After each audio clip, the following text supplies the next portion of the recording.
우리 요한계시록 12장을 공부하겠습니다. 요한계시록 11장이 전 3년 반, 후 3년 반의 분기점입니다. 그래서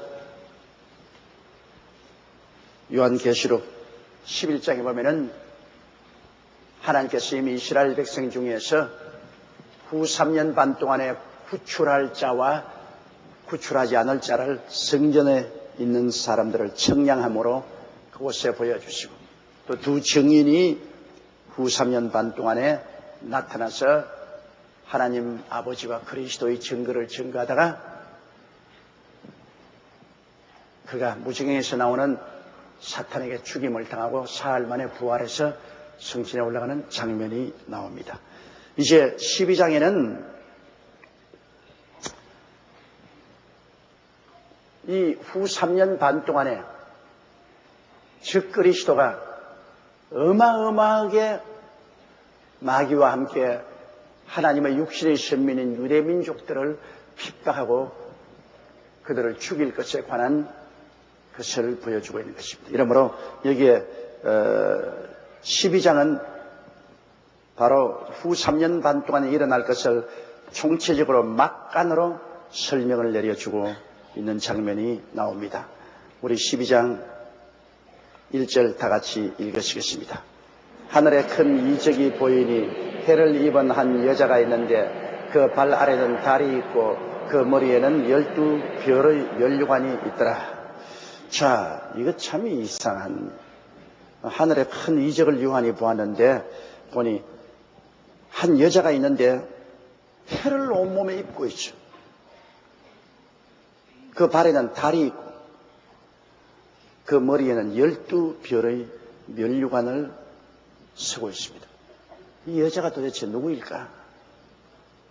어떠한 사람들은 이 여자가 교회라고 말하는데, 여러분, 교회는 여자로 표현된 적이 없습니다. 교회는 예수 그리스도의 신부죠. 처녀로 표현되어 있지 아기를 낳는 여자로 표현되어 있지 않습니다. 그런데 성경에는 이스라엘 백성을 하나님과 결혼한 여자로 표현하고 있습니다. 그래서 호세아 선지자에도 보면 집 나간 여자를 타락한 이스라엘로 표현을 해서 거듭거듭 호세아가 그 아내가 집을 나가고 창기가 되는 것을 돈 주고 도로 싸우는 그 모습을 통해서 하나님이 이스라엘 백성에게 거듭거듭 긍휼을 베푸는 모습을 보여주고 있는 것입니다. 이러므로 여자라는 것은 교회를 상징하지 않고 이스라엘을 상징하는데, 여기 확실한 것은 창세기 37장 9절로 10절에 보면 요셉이 꿈을 꾸었는데 그 꿈에 해와 달과 11별이 자기를 향해서 절하는 장면을 보았습니다. 그를 보고서 아버지와 형들에게 그 사실을 고하니 형들이 진노해서 말하기를 우리가 과연 너희에게 절하겠는가? 너가 우리의 왕이 되겠는가? 아버지도 네가 어찌 그런 말을 하냐? 그러면 너 아버지와 너 어머니와 너희 형제들이 다 너에게 와서 절할 것이라고 생각하느냐? 그렇게 꾸짖었으나 아버지 마음속에는 그 꿈을 심상치 않은 꿈으로 생각했다고 말했습니다. 해는 그때 보면 야곱을 말하고, 달은 그 요셉의 어머니 라헬을 말하고, 그 다음엔 11별은 그 형제들을 상징하는 것입니다. 그러므로 이 여자라는 것은 다른 분이 아닌 바로 이스라엘을 말하는 것입니다. 해를 안고 달을 발 아래 두고 그리고 11별의 면류관을 쓴 것은 바로 이스라엘 하나님의 육의 선민을 상징하는 것입니다. 이제 후 3년 반 동안에는 적극적으로 적 그리스도가 이스라엘 방멸하기 위해서 나오기 때문에 그 장면을 여기에서 보여주고 있는 것입니다. 2절에요. 이 여자가 아이를 베어 해산하기 때문에 아파서 애써 부르짖더라. 자, 이 이스라엘이 아이를 베어 해산하기 때문에 아파서 애써 부르짖더라 했는데, 그럼 이스라엘이 무슨 아이를 베었느냐? 여기에 해석들이 구합니다만 여러분 이스라엘이 아이를 배웠다는 것은 우리 구주 예수 그리스도가 바로 유대인에서 나오지 않으셨습니까? 그러므로 이스라엘이 아이를 배워서 낳았는데 장차 그 아이가 만국을 철장으로 다스릴 아이라고 하니까 이 아이는 예수 그리스도를 말한 것이 아니겠냐는 것입니다. 이스라엘들이 아이를 배웠다. 그러므로 이 아이를 배워서 해산하고 몸부림치는 것은 지금으로부터 2000년 전에 유대 땅 베들레헴에서 동정녀 마리아가 예수 그리스도를 잉태해서 해산한 장면을 말한 것입니다. 바로 요셉이나 마리아는 유대인이요 이스라엘인이죠. 총체적으로 말하면 예수님이 유대인 가운데서 나왔고 이스라엘 가운데서 나왔기 때문에 바로 그것을 총체적으로 볼 때는 이스라엘이 낳은 아들이요 유대인이 낳은 아들인 것입니다.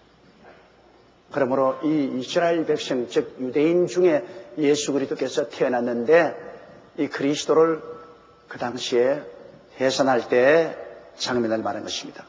또 다른 해석하는 사람들은 말하기를 이것은 그것이 아니다. 전 3년 반 동안에 유대인 중에 14만 4천 명이 인침을 받아서 주의 종이 되어 복음을 전개해서 수많은 사람을 구원했는데 이 14만 4천이 바로 유대민족 이스라엘 백성들 가운데서 나온 것인데 이 14만 4천을 총체적으로 한 아이로 상징적으로 말한 것이다. 그러므로 환난 중에 이 14만 4천인을 이스라엘이 낳아서 전도자로 삼은 것을 말한다. 이런 해석들이 있습니다. 그런 것을 염두에 두고 우리 한번 보십시다. 3절요. 하늘에 또 다른 이적이 보이니 보라 한 큰 붉은 용이 있어 머리가 7이요 뿔이 10이라 그 여러 머리에 7 면류관이 있는데 자 여기에 이제 하늘에 또 다른 이적이 보이니 큰 붉은 용이 있더라. 이 용이라는 것은 여러분 이 성경에는 옛 뱀이라고도 하고 사탄이라고도 하고 용이라고도 하는 마귀를 상징하는 것입니다. 이 마귀는 원래 하나님이 지으신 그룹 천사였습니다. 그는 하나님의 보좌를 지키고 하나님께 찬양을 드리는 음악을 담당한 책임자였습니다.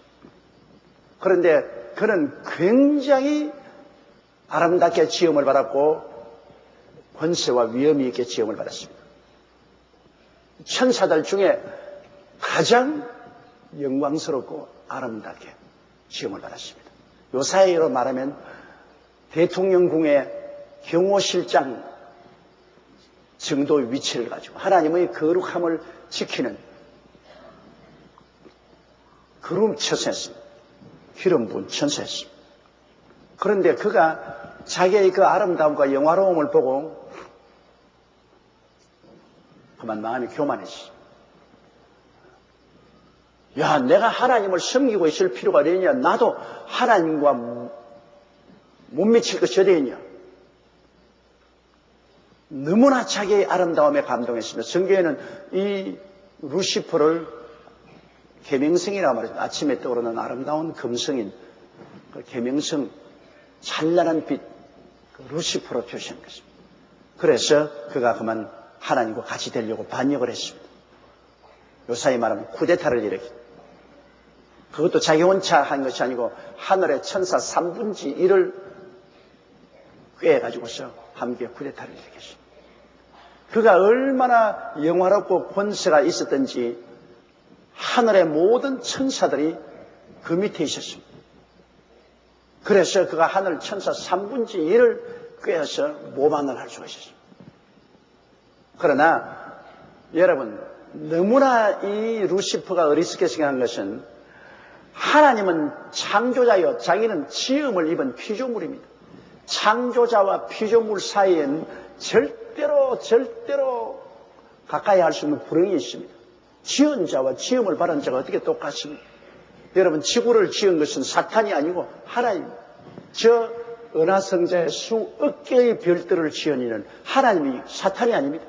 그 은하성자 위에 또 안드로메다 성자라고 또 수억 개의 별을 지었는데, 이 우주에는 수십억 개의 이 별들을 하나님이 지으셨지 사탄이 짓지 않았습니다. 지은 자는 하나님밖에 없어요. 창조주는 하나님밖에 계시지 않습니다. 그런데 이 창조주를 피조물인 자기가 아무리 영화롭고 권세가 있다 하더라도 일어나서 반역하여 그와 동정하게 되려고 하고 그의 보좌를 노린다는 것은 어리석기 짝이면 일입니다. 그래서 하나님이 이를 더럽게 여겨서 그를 내어 쫓은 것입니다. 그래서 하늘에서 쫓겨나서 공중의 권세를 잡고 있습니다. 창세기 때 보면은 주님께서 모든 것을 지으시고 보기 아름답다 했지요. 하나님이 빛을 지으시고 보기에 좋았더라. 그런데 좋았더라 안 한 것이 있습니다. 궁창을 지으시고는 하나님이 좋았더라고 말 안 했습니다. 물 위에 물과 아래 물로 나누시고 하늘을 지으시고 하나님이 좋았다고 말하지 않습니다. 그 다음 또 셋째 날에는 하나님께서 육지를 물속에서 나오게 하시고 보기에 좋았더라. 넷째 날에 해와 달과 별들을 지으시고도 보기에 좋았더라고 하시고, 다섯째 날에 공중의 새와 물고기를 지으시고도 좋았더라고 말했고, 여섯째 날에 짐승을 지으시고 사람을 지으시고도 좋았더라고 하시고, 하나님이 지으시고 난 다음 다 좋았더라고 했는데 오직 궁창을 짓고는 하나님이 침묵하셨습니다. 이튿날에 궁창을 짓고는 좋았다라 말했습니다. 왜냐? 장차 사탄이 와서 그 궁창을 점령하고 본부로 삼을 것을 알았기 때문에 좋지 않습니다. 마귀와 귀신들이 그 하늘을 보좌를 삼고 궁창에서 모든 파괴 행동을 할 것이기 때문에 좋았다고 말하지 않았습니다. 원래 마귀는 하나님의 보좌에 함께 있었는데 그건 쫓겨나서 이제 궁창에 왔어요. 하나님 보좌와 지구 사이에 있는 저 하늘에 자기의 본부를 삼고 궁창에서 파괴 행동을 하는 거죠. 나중에는 궁창에서 마지막으로 쫓겨나서 땅으로 쫓겨나고 그 다음에는 불과 영으로 탄 못으로 쫓겨나는 그런 신세에 있는 것입니다. 그런 이 마귀가 뱀이요 용으로 표시되는데 또 붉은 용이라, 이 붉다는 것은 여러분 피로 물드는 것을 말하는 거죠. 마귀는 인류 역사를 피로 물들이게 했습니다. 아담과 하와가 타락하고 난 다음 제일 먼저 가인을 시켜서 아벨을 죽인 것입니다. 그건 사탄이 그렇게 한 거예요. 가인이 악한 자에게 속아여 그 아우를 죽였습니다. 왜냐? 장차 이 세상에 메시아가 올 것을 주님이 예언했는데 가인은 하나님 중심으로 서지 않았으나 아벨은 하나님 중심으로 섰으므로 아벨의 혈통을 통해서 혹시 메시아가 나올까 싶어서 사탄은 가인을 통하여 아벨을 쳐 죽였습니다. 그때 이로부터 시작해서 계속해서 사탄은 도역질하고 죽이고 멸망시키는 일만 했기 때문에 그는 붉은 용입니다. 피로 물든 전쟁의 용이요, 살상의 용이요, 붉은 용인 것입니다. 그 큰 붉은 용이 있어 머리가 7이요, 뿔이 10이라. 그 여러 머리에 7 멸류관이 있는데 그 머리가 7개라는 것은 이 사탄은 아담과 하와가 타락한 이후로 마지막 주님이 강림하실 때까지 총체적인 반역의 세력을 뜻하는 것입니다. 에덴 동산에서 타락한 그때로부터 시작해서 마지막 예수님 오실 때까지 전체적인 이 세계는 악한 자에게 속해 있었습니다. 그러므로 이 세계의 역사를 주님 오시기 전까지 마귀가 지배하고 마귀가 다스리는 역사입니다. 요한도 말하기를 온 세상은 악한 자에게 속해 있는데 우리가 살고 있는 이 세상도 지금 악한 자에게 속해 있어요. 우리는 악한 자에게 속해 있는 이 세상을 예수 그리스도의 복음으로 하늘나라로 지금 구원하는 역사를 하고 있는데 실제는 지금 온 세상은 악한 자에게 속해 있는 것입니다. 온 세상이 예수를 구주로 모시고 임금으로 섬기지 않습니다. 오직 교회만 예수님을 임금으로 섬기고 구주로 섬기기 때문에 이 교회가 하늘나라요. 이 하늘나라 속으로 우리는 이 세상을 자꾸 구원으로 이끌어들이고 있지만 세상은 악한 자에게 속해 있는 것입니다. 그런데 이 세상은 여러분 7머리와 10뿔이 나야 되는데 이 세상은 사탄이 주장한 세상의 권세는 7개로 나눌 수 있습니다. 그걸 제일 먼저 우리가 세계 인류 역사를 보면은 제일 먼저가 아수르입니다. 인류의 서양 역사에서 제일 먼저 생긴 나라가 아수르 나라입니다. 그때부터 원수 마귀가 세상 정권을 가지고서 세상을 지배했는데요. 첫째 머리는 아수르고, 둘째 머리는 바벨론이고, 셋째 머리는 메대와 파사고, 넷째 머리는 헬라고, 다섯째 머리는 애굽이고, 여섯째 머리는 로마고, 일곱째 머리는 적그리스도의 나라인 것입니다. 그러므로 사탄은 여러분 바로 이 유럽에서 이 7 정권을 통해서, 나라를 통해서 지배를 해왔습니다. 그러므로 이 용은 7머리를 가지고 있습니다. 머리가 7개. 그리고 마지막에 10뿔이 있어서 그 여러 머리에 7 면류관이 있더라 했는데 10뿔은 뭐냐? 10뿔은 여러분 장차 즉 그리스도의 나라에서 일어날 열왕을 의미한다. 뒤에 보면 그렇게 나옵니다. 그러면 장차 유럽 통합된 그 나라에서 열왕이 일어나서 이 사탄을 즉 그리스도를 받들 것을 표현한 것입니다. 10뿔. 뿔이라는 것은 권세를 말하거든요. 그러니까 장차 유럽 통합이 몇 나라로 이루어질지 몰라도 그 외에는 10주권자가 즉 그리스도를 응호해서 즉 그리스도가 나라를 얻고 다스리도록 그렇게 할 것을 여기에 표현하고 있는 것입니다. 이러므로 이제 후 3년 반에 일어날 일들에 대한 무대를 하나님께서 여기 설치하고 보여주는 것입니다. 이스라엘 나라가 있고 그 이스라엘 나라가 예수 그리스도 어린 양을 구주로서 이 세상에 낳은 장면이 나오고 혹은 그렇지 않으면 14만 4천 전도자를 낳은 장면이 나오고 그 다음에 그 이스라엘을 박멸하려고 나올 원수 마귀의 정체를 얘기해 보여줍니다. 원수 마귀는 바로 세상 권세를 가진 아수르와 바벨론과 메데파사와 헬라와 애굽과 로마와 마지막 즉 그리스도의 나라의 주권을 가지고 있는 그 원수 마귀. 마지막에는 10뿔이 났는데 마지막에는 10왕을 중심으로 해서 10주권자를 중심으로 해서 최후의 유럽을 지배할 것을 보여주고 있는 것입니다. 4절 보십시다. 그 꼬리가 하늘 별 3분의 1을 끌어다가 땅에 던지더라. 용이 해산하려는 여자 앞에서 그가 해산하면 그 아이를 삼키고자 하더니 자, 그 꼬리가 하늘 별 3분의 1을 끌어다가 땅에 하늘 별은 천사를 말하는 것입니다. 그런데 그 꼬리에서 하늘 별 3분의 1을 감아다가 땅에 던졌다는 것은 하늘의 천사 3분의 1을 꿰어서 같이 모반을 해서 타락시킨 것을 말하는 것입니다. 그런데 감사하게도 여러분 하늘의 천사 3분의 1이 타락했지만 3분의 2는 타락하지 않았었습니다. 그래서 오늘날 타락한 천사들이 우리를 벽질하고 죽이고 멸망시키려고 따라오더라도 타락한 천사 한 놈에 대해서 하나님의 천사 2분이 대결을 합니다. 그렇기 때문에 우리는 승리할 수가 있는 것입니다. 여러분, 하나님께서는 그 천사를 보내서 우리 예수 믿는 후사들을 돕고 있습니다.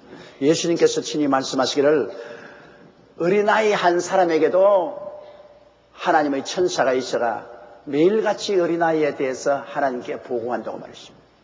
천사는 누구냐? 구원 얻을 후사들을 돕기 위해 보낸 하나님의 사자가 아니냐고 그랬습니다. 그러므로 여러분, 우리 구원 얻기 위해서 부름받은 우리에게는 하나님께서 다 천사를 보내어서 그 천사가 여러분을 늘 돌봐주고 있는 것입니다. 우리 한 사람 한 사람에게 임명된 천사가 있어요. 그래서 여러분 앞에서 딱 책 들고 다니면서 여러분이 잘한 것도 다 적고 여러분이 못한 것도 다 적어요. 하나도 없이 하나님의 천사가 매일매일 여러분과 함께 있어서 여러분의 선행과 불선행을 적어요. 그래서 여러분의 삶에 대한 모든 기록을 하나님 앞에 보고하는 것입니다. 그렇기 때문에 지금도 여러분 눈에 안 보이지만은 여러분 곁에 여러분에게 임명된 천사가 같이 있어요. 같이 있어요. 그래서 천사는 우리를 돕기 위해서 왔기 때문에 하나님의 명령을 쫓아서 여러 면에 우리를 도와요. 예수님께서 겟세마네 동산에서 기도할 때 천사들이 와서 돕더라고 말한 것입니다. 예수님이 광야에서 마귀의 시험을 받고 난 다음에 천사들이 와서 도왔더라 했습니다. 이처럼 하나님의 천사들이 여러분 우리에게 와서 우리가 마귀에 빠져들어가지 않고 새 속에 떨어지지 않도록 끊임없이 우리를 도와주는 역할을 하고 있는 것입니다. 그런데 하늘 천사 3분의 1은 타락해서 마귀와 그 사자들이 되었지만 그러나 3분의 2는 하나님을 섬기고 주의 백성들을 받드는 그러한 선한 천사들이 되어서 우리를 도와주고 있는 것입니다. 그런데 이 용이 이 원수 마귀가 해산하는 여자 앞에서 그 해산한 아이를 삼키려고 했다. 우리가 성경에 보면은 예수님께서 베들레헴에서 태어났을 때 동방박사 세 사람이 예수께 경배하려고 찾아오다가 예루살렘에 와서 여기에 태어난 임금이 누구냐 하니까 온 예루살렘이 소동한지라 그때 헤롯이 불러서 자세히 물었습니다. 묻고 너희가 그 메시아가 태어난 곳을 보고 알게 되거들라고 와서 보고하라. 그런데 이 사람들이 꿈에 하나님이 헤롯에게 가서 보고하지 말라고 하므로 다른 길로 고향으로 가버렸습니다. 그때 하나님께서 요셉에게 현몽해서 헤롯이 예수를 죽이려고 하니까 빨리 애굽으로 도망하라. 그래서 요셉이 그 아내 마리아와 예수님 데리고 애굽에 도망한 적이 있습니다. 그걸 알고 난 헤롯 왕이 베들레헴 주변에 2살 난 어린아이들은 다 잡아 죽였습니다. 오늘날도 베들레헴에 가면 그때 헤롯이 죽인 어린아이들이 무덤이 있습니다. 합동 무덤이 있는데 2살 이하의 어린아이들은 다 잡아 죽였습니다. 그건 예수님을 죽이려고. 그러나 하나님은 이미 예수님을 애굽으로 피란시켜버린 것입니다. 마귀가 아무리 야단법석을 해도 하나님은 마귀보다 앞서서 역사하시는 것입니다. 그러므로 마귀의 계획에는 언제나 실패하고 마는 것입니다. 여기는 같이 여자가 어린아이를 해산하면 그걸 잡아먹으려고 잔뜩 달라고 있었으나 잡아먹지 못했습니다. 예수님이 무사히 애국으로 피란했고 그 다음에는 30세 요단강에서 세례받고 성령받고 주님께서 메시아로 일어나셔서 3년 반 동안 복음을 전가하시고 십자가에 못 박여 몸짓고 피를 흘려 죽으심으로 아담과 하와가 지은 죄를 다 청산하시고 사탄의 권세를 주님께서 해체하시고 부활해서 성천하신 것입니다. 예수님께서 십자가에서 돌아가지 않았으면 교회는 절대 생기지 않아요. 마귀가 지배하는 세상에 마귀가 교회가 생기도록 허락하겠습니까? 어림도 없지요. 교회는 바로 하늘나라인데 어디에 이 세상 나라에 사탄이 임금으로 지배하는데 하늘나라가 올 수 있겠습니까? 십자가 전에는 하늘나라는 이 땅에 오지 못했어요. 그러나 예수님이 십자가에 못 박여서 몸을 찢고 피를 흘리심으로 주님은 사탄이가 가지는 무기를 빼앗아 버리십니다. 사탄이 가지는 무기는 뭡니까? 죄가 무기입니다. 죄를 짓게 해서 잡고 있습니다. 예수님이 그 죄를 보혈로 청산해버리기 때문에 예수 믿고 죄 용서 안 받는 사람은 마귀에서 해방되어 나올 수가 있는 것입니다. 그렇지 않으면 모두 다 마귀의 죄에 잡혀서 꼼짝 못해요. 어디 감히 마귀에서 벗어납니까? 마귀는 죄로서 사람을 다스리고 잡고 있습니다. 하나님 앞에서도 이 사람은 죄인인데 내 것이다. 하나님 손 못 댄다. 하나님 법적으로 손 못 대요. 죄인은 사탄의 것이기 때문에. 그러나 이제 예수께서 십자가에서 보혈을 흘려서 하나님 앞에서 죄를 다 청산했기 때문에 어떤 죄인이라도 예수 그리스도만 믿으면 그 피로서 죄가 용서받아 버리고 없어져 버림으로 사탄에서 벗어나는 것입니다. 십자가로 말미암아 사탄은 권세를 잃어버린 것입니다. 그래서 보혈로 말미암아 구원받은 사람들이 모여온 것이 교회인 것입니다. 그 교회는 천국이죠. 여기는 사탄이 다스리지 않습니다. 예수님이 교회의 머리가 되십니다. 교회는 성령이 임하여 계십니다. 유일하게 이 지구상의 하늘나라는 바로 교회가 하늘나라인 것입니다. 그래서 여기는 마귀의 권세가 침범하지 못합니다. 세상에는 마귀가 죄로서 사람을 잡고 있지만 이건 용서받은 의인들이 모이는 자리입니다. 그렇기 때문에 교회는 바로 하늘나라인 것입니다. 마귀가 세속으로 거룩하지 못한 삶으로 사람들을 잡고 있어도 예수님이 보혈로 씻으시고 성령을 주셔서 거룩하게 만들어버리기 때문에 모든 세속에서 해방되었으니 세속의 권세도 마귀가 잃어버렸죠. 마귀가 또한 슬픔과 질병의 권세로서 사람을 잡고 있었지만은 그것도 예수님으로 말미암아 슬픔과 질병에서 노연함받은 법적인 장치를 다 마련했기 때문에 병으로서 사람을 협박하고 괴롭히는 권세도 잃었지요. 그리고 이 세상에서 저주로서 인생을 묻고 있던 원수 마귀 그 저주도 다 사라졌죠. 최후로 사라질 것은 죽음입니다. 그러나 이미 죽음도 우리는 예수 그리스도로 말미암아 우리 마음속에 믿음으로 부활을 약속받고 있기 때문에 죽음의 권세도 마귀가 활용하지 못합니다. 이러므로 십자가로 말미암아 사탄은 자기의 권세가 빼앗겼습니다. 무장이 해제되었습니다. 십자가 전에는 아무도 하나님 앞에 나올 수가 없어요. 죄의 값은 사망이요 사망의 세력을 잡은 자는 원수 마귀입니다. 원수 마귀가 죄의 값으로 사망의 철고랑으로 사람들을 묶어놓았는데 어떻게 사람들이 마귀를 떠나와요? 못 떠나오죠. 그러나 예수님 십자가로 말미암아 철고랑은 다 꺾어지고 말하죠. 예수 이름을 부르는 자는 구원을 얻기 때문에. 그러므로 마귀는 지금 아예 그냥 발을 동동 구르는 것입니다. 왜? 우리가 전도해서 한 사람이라도 더 많이 인도하면 할수록 마귀의 나라는 위축되는 것입니다. 하늘나라는 확장되는 것입니다. 여러분이 전도하는 것은 하늘나라를 확장하는 것입니다. 마귀의 나라를 위축시키는 것입니다. 누구든지 예수 믿으면 죄가 용서한 바 마귀에서 해방되어 나오게 됩니다. 이러기 때문에 예수 그리스도가 십자가에 구원하는 역사를 못하기 위해서 어릴 때부터 이 붉은 용이 하나님 아들 예수를 삼켜버리려고 했습니다. 헤롯 왕을 통해서 예수님을 죽이려고 했거든요. 그때 죽여버리시면 예수님이 십자가에서 구속의 역사를 베풀지 못하기 때문에 마귀가 이 땅에서 완전히 임금으로 주장할 수 있는데 그가 실패했습니다. 예수님은 무난히 33세까지 살으시고 3년 반 동안 전도하시고 온전한 속죄제물, 속건제물, 번제물, 화목제물, 소제물이 되셔서 십자가에서 주님께서 피를 흘리심으로 예수를 믿는 자는 죄를 짓고 불의하고 추악하고 버림받아야 마땅한 사람들이라도 다 무조건 용서하고 구원을 받아서 마귀의 쇠앗에서 노예남 받아 천국으로 모여들게 된 것입니다. 바로 이게 천국입니다. 교회 천국입니다. 교회 천국. 마음 천국, 교회 천국. 여러분 마음에도 천국이 들어와 있고 교회도 천국이 들어와 있습니다. 그 예수 그리스도의 이름과 보혈의 역사가 있는 자마다 천국의 성령이 들어와 있고 천국이 임하여 계십니다. 그러므로 여러분의 마음에 마귀가 들어올 수 없고 교회에 마귀가 들어올 수 없는 것입니다.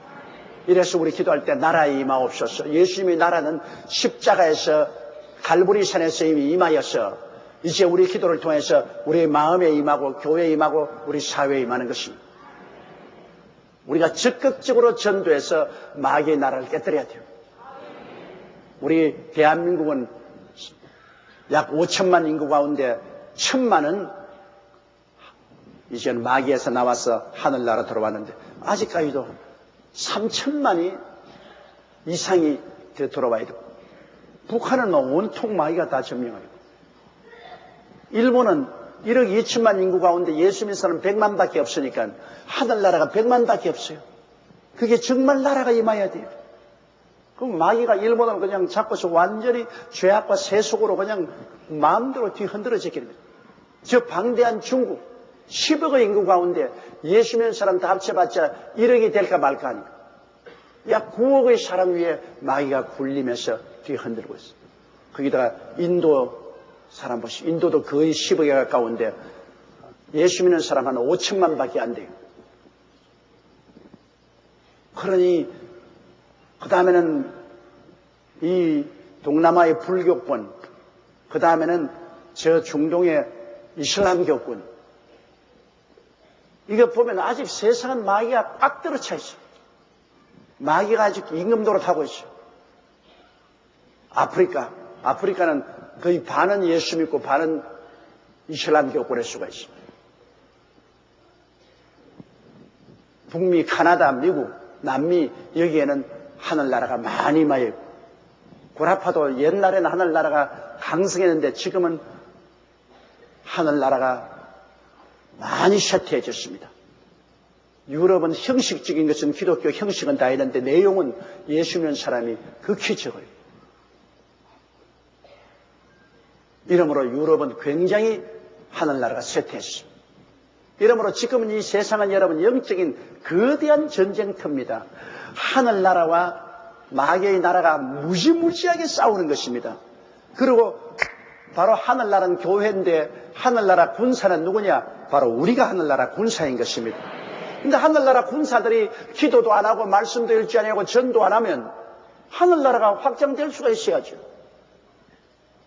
하늘나라가 그냥 가만히 있는데 확장됩니까? 군사들이 나와서 싸워야죠. 우리 예수 믿는 사람들이 기도하고 믿고 무장해서 열심히 전도해서 싸워서 마귀의 나라를 무너뜨리고 우리가 자꾸 점령해야 되겠는데, 오늘 예수 믿는 나라, 하늘나라 백성들이 전부 열심을 잃어버리고 그저 교회에서 서로 교제하고 서로 즐기고 그저 은혜만 받고 그리고 세상에 있는 마귀의 나라를 무너뜨리려고 하지 않습니다. 주님은 주기도문에 나라에 임하옵시며 나라가 자꾸 임하기를 기대해요. 하나님의 나라가 성령의 능력으로 자꾸 임해야 돼요. 이러므로 우리 대한민국에 하나님 나라가 100년 만에 이렇게 강하게 임하였는데 이것 가지고 만족할 수 없어요. 우리는 전력을 기울여 우리 민족에게 하늘나라를 확장해야 되고 선교사를 보내고 해외에 나가서 크게 복음 전도를 해서 하늘나라를 확대해야 돼요. 우리는 매일같이 마귀와 싸우는 것입니다. 사도 바울 선생이 말한 것처럼 우리가 싸우는 것은 혈과 육, 즉 사람과 싸우는 것이 아니라 혈과 육인 사람과 싸우는 것이 아니라 정사와 권세와 이 세상 어두움의 주관자들과 공중의 권세와 악의 영들과 싸우는 것입니다. 여러분 기도하는 것도 전쟁하는 것이고 말씀 전가하는 것도 전쟁하는 것이고 신앙생활도 전쟁하는 것입니다. 우리는 이 땅에 사는 동안에는 전쟁 중에 있습니다. 그러므로 깨어서 기도하지 아니하면 마귀의 칼에 염통이 찔려요. 정신을 차려야 돼요. 자, 5절요. 여자가 아들을 낳으니 이는 장차 철장으로 만국을 다스릴 남자라. 그 아이를 하나님 앞과 그 보좌 앞으로 올려가더라.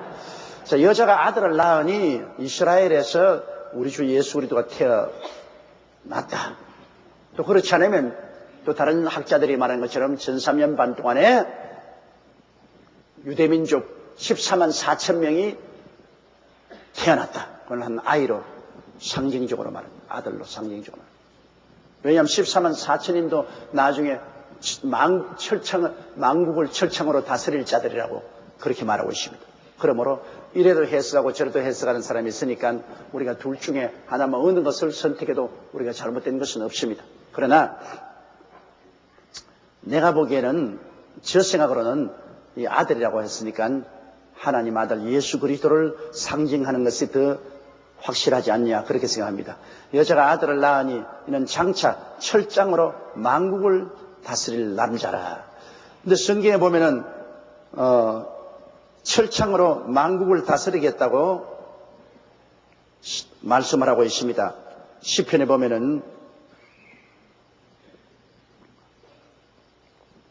이는 철창으로 만국을 다스릴 것이라고 해놓았는데 그것이 바로 예수 그리스도 하나님의 아들을 의미하는 것입니다. 이러므로 예수 그리스도를 삼키려고 했으나 마귀는 하나님께서 예수님을 부활해서 하늘나라로 데리고 가버리고 오히려 마귀의 권세가 빼앗기고 말았으니 마귀는 낭패했죠. 그래서 그 예수 그리스도를 삼키지 못했습니다. 그 다음 6절 보십시다. 그 여자가 광야로 도망하며 거기서 1260일 동안 저를 양육하기 위하여 하나님의 예비하신 곳이 있더라. 자, 그러니까 원수 마귀는 어찌한지 이스라엘을 박멸하려고 전력을 기울였습니다. 예수 그리스도를 이 땅에 낳은 이스라엘, 유대민족을 원수 마귀는 박멸하려고 했습니다. 그래서 역사를 통해서 보면 언제나 이스라엘 백성을 멸하려고 했습니다. 아수르도 이스라엘을 멸하려고 했고, 바벨론도 그렇게 했고, 메데파사도, 그 다음 헬라도, 그 다음 로마도 언제나 이스라엘을 박멸하려고 애를 썼습니다. 그리고 여러분 2차 대전 때 히틀러는 유대민족 600만 명을 학살했습니다.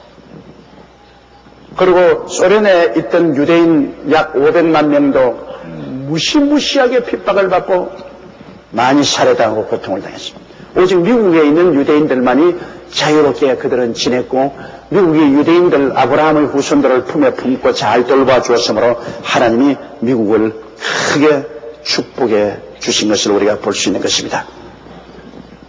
그러므로 자, 이 후 3년 반 동안에는 이 원수 마귀, 즉 적그리스도가, 원수 마귀가 적그리스도에서 들어가서 적그리스도가 유대인을 박멸하려고 하니 그 이스라엘 사람들이 도망을 쳐서 하나님이 예비한 곳에 1260일은 3년 반입니다. 한 달을 30일로 계산해서 3년 반입니다. 후 3년 반 동안에 유대인 박멸 운동이 일어날 때 하나님이 유대인들을 옮겨서 그 중에 신실한 사람을 3년 반 동안에 감추어 놓을 곳이 있다고 말을 하고 있는 것입니다. 자, 그러면 유대인들을 감추어 놓을 것이 어디에 있겠는가? 여러분 성경에 보면은 유대인들을 감추어 놓은 처소에 관해서 아주 밝히 말하고 있습니다. 이 페트라성, 다시 말하면 요르단에 가면은 페트라성이 있습니다. 이 페트라성은 모압과 암몬 국경지대, 옛날에 모압과 암몬 나라 국경지대에 있는데, 예루살렘에서 차를 타고 가면, 광야로 가면 한 시간쯤 달려가면 그 페트라성이 있어요. 그리고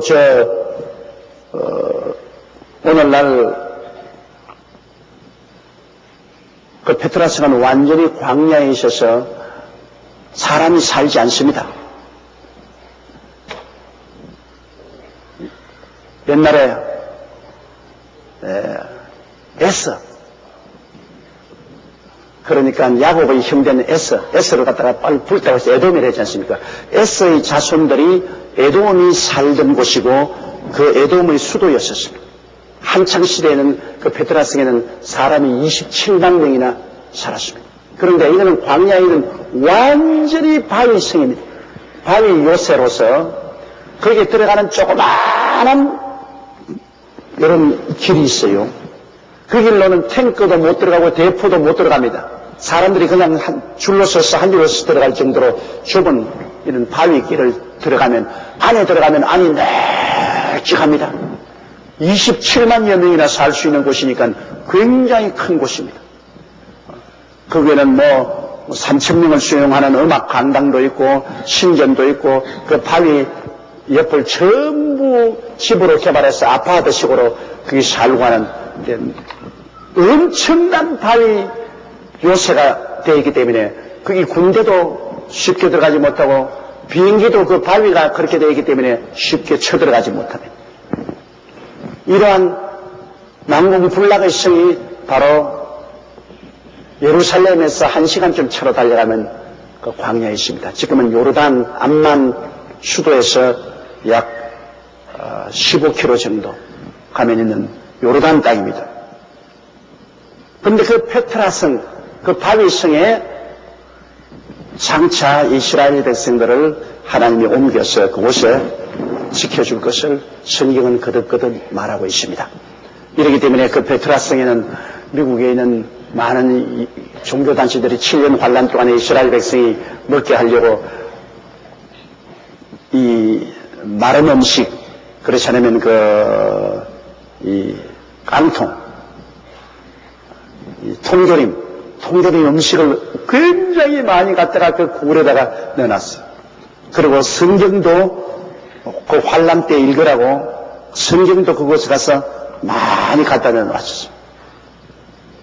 그러면 자,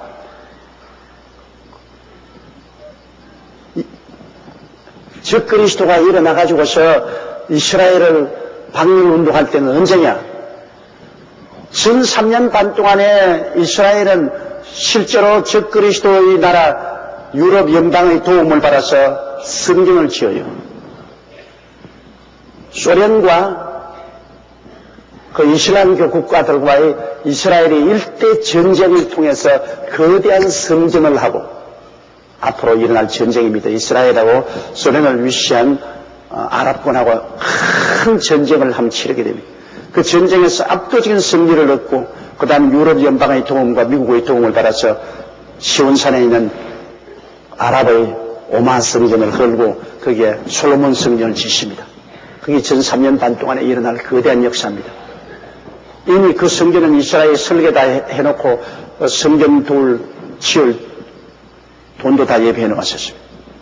그래서 그곳에서 성전을 전 3년 반 동안에 짓고 그들이 유대인의 법에 따라서 예배를 드리고 있는데 전 3년 만이 지나자 7년 언약을 맺은 것을 적그리스도가 파괴해버리고 그리고 자기를 그 성전에 우상을 세워놓고 자기가 신이라고 자기의 경배하라 그럽니다.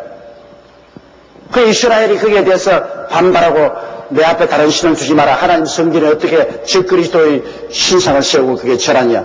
반대하자. 일대 이스라엘 박멸운동이 일어나는 것입니다. 그게 후 3년 반에 그 용이 하는 일이거든요. 용은 마귀가 적그리스도의 속에 들어가가지고 유럽 연방 수상이나 대통령 마음속에 사탄이 들어가서 완전히 귀신이 돼요. 그래서 이스라엘 박멸운동이라고 막 어마어마하게 이스라엘 백성들을 죽입니다. 이럴 때 이스라엘 백성이 대거로 도망을 치는 것입니다. 하나님께서는 독수리 날개에 실어서 도망을 치겠다는 게 저 어떤 기적적인 역사로 하나님이 이스라엘 백성을 마치 애굽에서 광야를 지나 적과 꿀이라는 땅으로 옮긴 것처럼 주님이 이스라엘을 옮겨서 이 페트라 성에 갖다 놓고 주님이 지켜주시겠다고 말씀한 것입니다. 한때 때 반때 3년 반 동안 주님을 중심으로 섬기는 그러한 유대민족들을 그곳에서 지켜주겠다고 주님께서 약속을 해주셨습니다. 이러므로 지금 앞으로 유대인에게는 야곱의 환란이 남아있습니다. 거대한 박멸운동이 그들을 기다리고 있습니다. 참으로 생각해보면 가슴이 아프고 쓰립니다. 예수님께서도 친히 예언하시기를 미운 물건이 성전에 서거들랑 그때는 집 위에 있는 사람은 옷을 가지러 집 밑으로 내려가지 말고 밭에 있는 사람은 집으로 들어오지 말고 막 도망을 치라 했습니다. 있는 힘을 도하여 도망을 치라. 이 날이 안식일이나 겨울이 되지 않도록 기도하라 했습니다. 그날은 아이 된 자들에게는 큰 화가 있을 것이다. 어린애 배워가지고서 몸이 무거운데 도망을 칠 수 없잖아요. 이러한 환란이 반드시 올 것을 예수님께서도 예언해 놓으신 것입니다. 그러나 그들이 박멸을 당하려고 할 때 그 여자가 광야로 도망하며 거기에서 1260일 동안 저를 양육하기 위하여 하나님의 예비하신 것이 이때라고 말한 것입니다. 하나님은 야훼 이르시라 신실하게 주를 섬기는 자는 언제나 피할 곳을 허락하여 주시는 것입니다. 물론 예수 믿는 사람들은 이미 공중에 다 피난처가 되어서 7년 동안 공중에 혼인잔치를 하고 있으니까 영의 백성들은 다 공중에 이미 피난처가 있고 육의 선민도 주님께서 후 3년 반 동안 원수 마귀의 어마어마한 공격을 받을 때 주님께서 그 중에 신실한 사람은 한때 반때를 피난시켜서 그 환란을 피하게 만들어 주시는 것입니다.